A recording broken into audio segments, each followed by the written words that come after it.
তো এই গরমে ঠান্ডা ঠান্ডা কিছু মুখরোচক খেতে হলে তো এই রেসিপি জুড়ি মেলা ভার খুবই কম সময়ে বানিয়ে দেখুন, খেতে এত ভালো লাগবে। তো খেতে খেতে মুখ ফেরাতেই পারবেন না, হবে তো একেবারে তুলোর মতো নরম তুলতুলে, মুখে দিলেই মিলিয়ে যাবে। নমস্কার বন্ধুরা, রূপা রন্ধনশালায় আপনাদের সকলকে অনেক অনেক স্বাগত জানাই। তো চলে এসেছি আজকের আবারও একটা নতুন রেসিপি নিয়ে। তো আজকের আমি এই গরমে মন প্রাণ ঠান্ডা করার মতো একটা মুখরোচক রেসিপি শেয়ার করব। এটা বানানো যত সহজ, খেতেও তেমন সুন্দর, যে কেউ দেখলে বানিয়ে নিতে পারবেন, খেতে দারুণ হয়। তো আপনারা সঙ্গে থাকুন আর প্রথম থেকে শেষ পর্যন্ত পুরো রেসিপিটা দেখতে থাকুন। আশা করি আজকের রেসিপিটা আপনাদের অনেক ভালো লাগবে।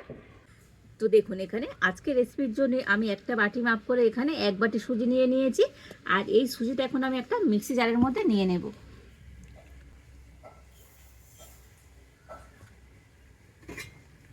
আর ওই একই বাটি মেপে হাফ বাটি জল দিয়ে দেব, তবে জল কিন্তু খুব বেশি দেওয়া যাবে না, এরকম অল্প করে জল দিয়ে দিতে হবে।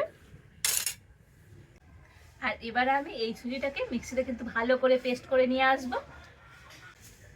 তো দেখুন, সুজিটা কিন্তু মিক্সিতে একটু ভালো করে পেস্ট করে নিয়ে চলে এসেছি। আর এবার একটা বাটির মধ্যে করে নিয়ে নেব।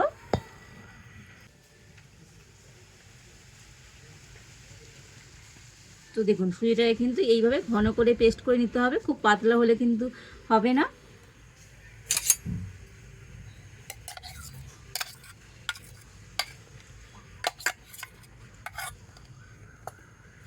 আর এবারে আমি এই পেস্ট করা সুজির মধ্যে দিয়ে দেব অল্প একটু লবণ, আর দিয়ে দেব 1 চামচ গুঁড়ো চিনি। তো চাইলে আপনারা গোটা চিনি দিতে পারেন। আর এবার একটা ব্লেন্ডার দিয়ে তো সব কিছু ভালো করে মিশিয়ে নেব।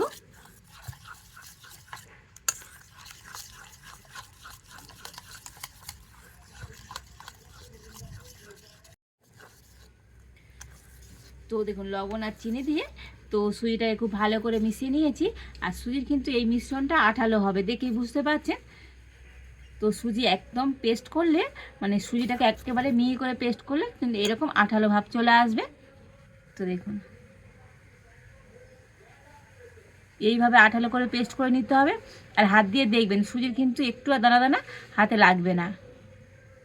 তো এইভাবে করে কিন্তু সুজিটাকে পেস্ট করে নিতে হবে।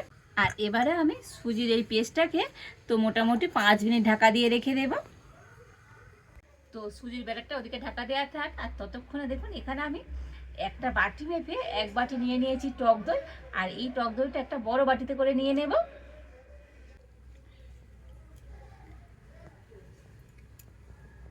আর টক দইয়ের বাটিটা ধুয়ে হাফ বাটি জল দিয়ে দেব।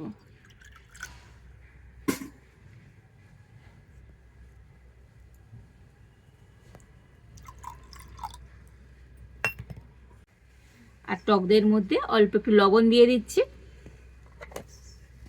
আর দিয়ে দেব গুঁড়ো চিনি 1 চামচ। আর এবার আমি টক দইটাকে ভালো করে ফেটিয়ে নেব।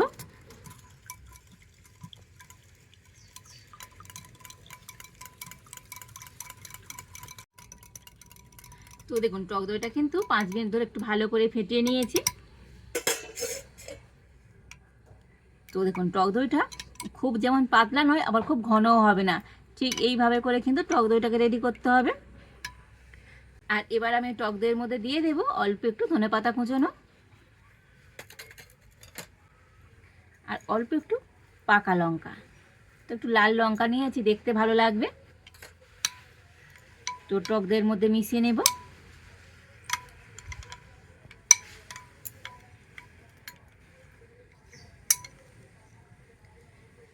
আর এইভাবে করে টক দইটাকে কিন্তু রেডি করে নিতে হবে। আর এবারে আমি ঢাকা দিয়ে এই টক দইটাকে একটু ফ্রিজে রাখবো। তো আজকের যে রেসিপিটা বানাচ্ছি ঠান্ডা ঠান্ডা খেতে বেশিই ভালো লাগে। তো এটা আমি এখন কিছুক্ষণের জন্য ফ্রিজে রেখে দিয়ে আসি। প্রায় 5 মিনিট পরে আমি তো সুজির ব্যাটারটা থেকে ঢাকাটা খুলে নেব। আর এই সুজির ব্যাটারের মধ্যে দিয়ে দেব এই চামচের 4 ভাগের 1 ভাগ বেকিং পাউডার। তো বেকিং সোডা না, বেকিং পাউডার দিয়ে দিলাম। তো বেকিং পাউডার দিয়ে ব্যাটারটাকে কিন্তু আবারও ভালো করে মিশিয়ে নেব। আর সুজির ব্যাটারটা একটু ঢাকা দিয়ে রেখেছিলাম, এতে করে কিন্তু সুজিটা খুব সুন্দর নরম হয়ে গেছে, আর ব্যাটারটা কিন্তু অনেকটাই ফুলেও গিয়েছে।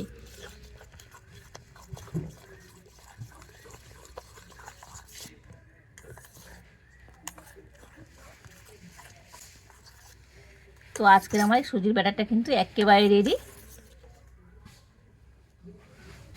আর ব্যাটারের ঘনত্বটা দেখেই বুঝতে পারছেন, এইরকম একটু ঘন করে কিন্তু ব্যাটারটা গুলে নিতে হবে। তো দেখুন, খুব পাতলা নয়, এইরকম ঘন ব্যাটার কিন্তু দরকার আজকের রেসিপির জন্য। আর এবার আমি উনুন জেলে উনানে একটা ফ্রাই প্যান বসিয়ে দিচ্ছি। তো প্রথমে আমি ফ্রাই প্যানের মধ্যে একটু জল দিয়ে দেব।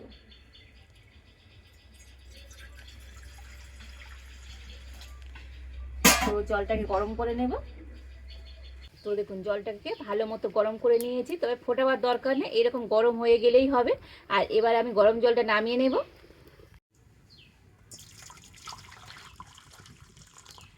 আর এই গরম জলটাকে ঢাকা দিয়ে রেখে দেবো, এটা আমার পরে লাগবে। আর এবার আমি ওই ফ্রাই প্যানের মধ্যে দিয়ে দেবো সাদা তেল।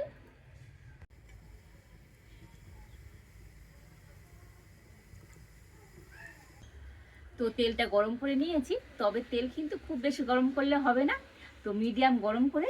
আর সেই তেলের মধ্যে এবারে আমি এখানে যে সুজির ডোটা তৈরি করে রেখেছিলাম, তো এর থেকে তেলের মধ্যে দিয়ে দেব। তো তেলের মধ্যে এইরকম বড়া বড়া করে দিয়ে দিতে হবে।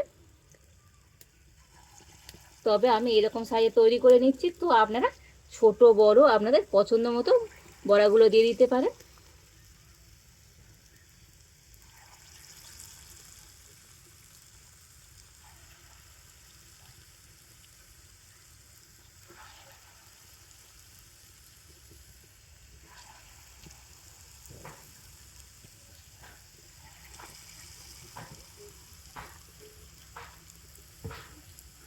তো প্রথমে আমি অল্প করে দিয়ে দিলাম, আর কত সুন্দরভাবে ফুলে যাচ্ছে দেখুন। আর ফ্রাই প্যানটা ধরে একটু এরকম নাড়িয়ে চাড়িয়ে দেবো। তো হালকা জাল দিয়ে বড়াগুলোকে উল্টে পাল্টে সুন্দর করে ভেজে নেব।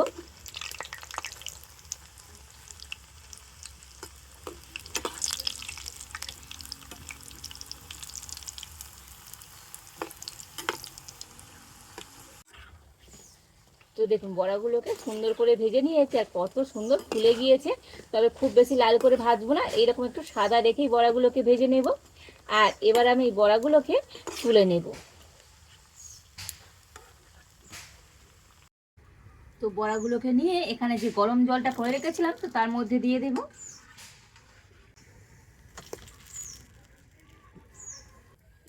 তো আবারও আমি একইভাবে তেলের মধ্যে বড়া দিয়ে দেব।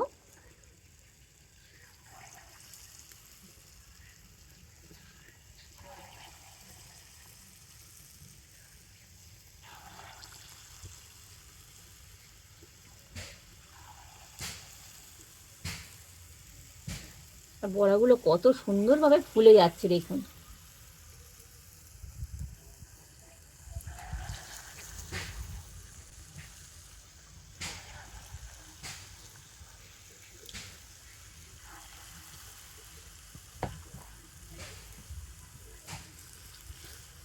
তো ফ্রাই প্যানের হাতাটা ধরে একটু নাড়িয়ে চাড়িয়ে দেবো।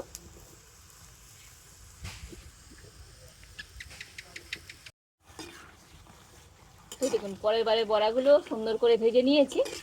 আর আবার ওই বড়াগুলো তুলে নিয়ে তো জলের মধ্যে দিয়ে দেব।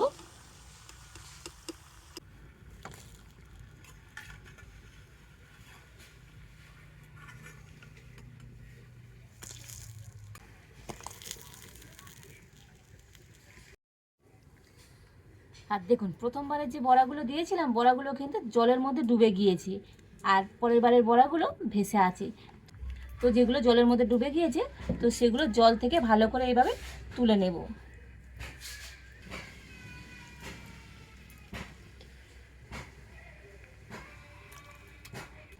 তো দেখুন, প্রথমবারের বড়াগুলোকে আমি এইভাবে একটা থালার মধ্যে করে নিয়ে নিয়েছি। আর এই একইভাবে করে বাকি বড়াগুলো ভেজে নেব। তো দেখুন, সমস্ত বড়াগুলো একটা থালার মধ্যে সুন্দর করে নিয়ে নিয়েছি। আর এবার এদিকে টক দইটা আমি ফ্রিজ থেকে বার করে নিয়ে চলে এসেছি। আর এই টক দইয়ের মধ্যে এবারে দিয়ে দেব অল্প একটু ভাজা মশলা। তো এই ভাজা মশলার মধ্যে আছে গোটা জিরে, গোটা ধনে, গোটা মৌরি। তো শুকনো কড়াতে ভেজে আর গুঁড়ো করে রেখেছিলাম, তো সেই মশলা দিয়ে দিলাম। তো মশলাটা দিয়ে টক দইটাকে কিন্তু আরেকটু ভালো করে মিশিয়ে নেব।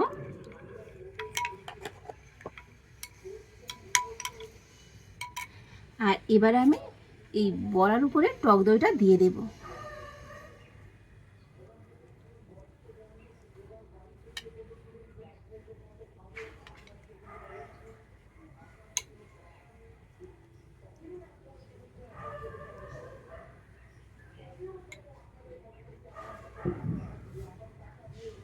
তো টক দইটা কিন্তু ভালো মতো ঠান্ডা হয়ে গিয়েছে। তো আজকের এই রেসিপিটা ঠান্ডা ঠান্ডা খেতে বেশি ভালো লাগবে। তো দেখুন প্লেটের মধ্যে সুন্দর করে সাজিয়ে নিয়েছি। তো কত সুন্দর হয়েছে দেখুন আজকের এই বড়াগুলো, অসম্ভব সুন্দর লাগছে। তো এই গরমের দুপুরে যদি এইরকম একটু ঠান্ডা ঠান্ডা মুখরোচক কিছু খাবার হয় তো মন্দ লাগে না। কতটা লোভনীয় দেখতে হয়েছে দেখুন, আর দেখতে যেমন সুন্দর খেতেও দারুণ লাগে। তো বড়াগুলো কিন্তু অসম্ভব সুন্দর হয়েছে, একেবারে কিন্তু নরম তুলতুলে। তো একটা বড়া তো আপনাদেরকে দেখাবো কতটা সুন্দর হয়েছে।